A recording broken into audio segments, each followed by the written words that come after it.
Monnaie, c'est un des derniers immeubles de ce pôle tertiaire très important, un des plus importants de l'agglomération parisienne. Je crois que c'est désormais le second après la Défense, dans un secteur qui était complètement sinistré il y a 25 ans.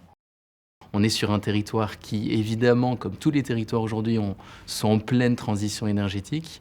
Et puis, on est dans la densification urbaine et il y a un besoin ici de développer du tertiaire.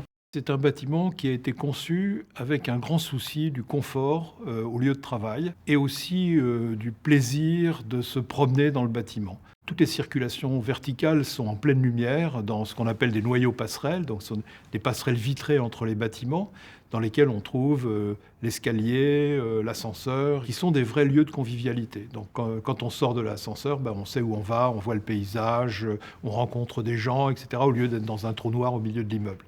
On a deux cages d'escalier, deux noyaux centraux qui desservent les paliers.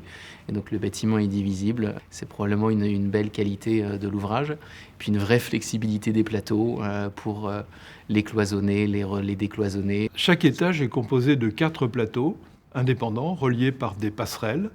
Et donc, il n'est pas contreventé. Ça veut dire qu'il pourrait bouger latéralement avec les efforts du vent. Pour empêcher ça, on a des façades avec des diagonales qui apparaissent, qui font d'ailleurs un beau motif architectural, mais qui sont en même temps, c'est pas une décoration, ils sont en même temps très utiles pour contreventer le bâtiment. Ici, on a installé une centrale photovoltaïque sur le toit, en toiture, qui elle-même produit de l'énergie et inonde le réseau électrique français. Il y a de la lumière naturelle partout, de façon très abondante, et aussi de façon très réglable, puisqu'on a des stores extérieurs, ce qu'on appelle des brises-soleil orientables, qui se ferment quand il y a du soleil automatiquement pour éviter l'effet de serre, et que chacun peut rouvrir à son goût pour avoir la lumière qu'il désire. Il y a aussi des terrasses végétalisées et des terrasses en bois accessibles pour sortir un peu à l'extérieur, ce qui est évidemment très agréable dans un immeuble où il y a une certaine concentration de travail, on a besoin de se détendre un peu.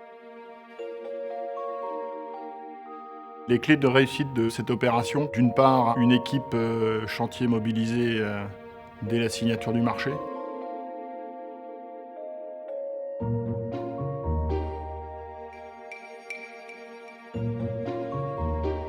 Ensuite, une très bonne ambiance entre les équipes travaux de Rabot-Dutilleul Construction, les équipes de la maîtrise d'œuvre et Nacara. C'est un bâtiment très performant puisqu'on consomme 20% d'énergie en moins que la réglementation dite réglementation thermique 2012. Et puis, il faut rappeler la qualité du quartier. On est hyper connecté. Connexion avec deux RER, RER D, RER B, et puis les deux façades routières, la 1 et la 86.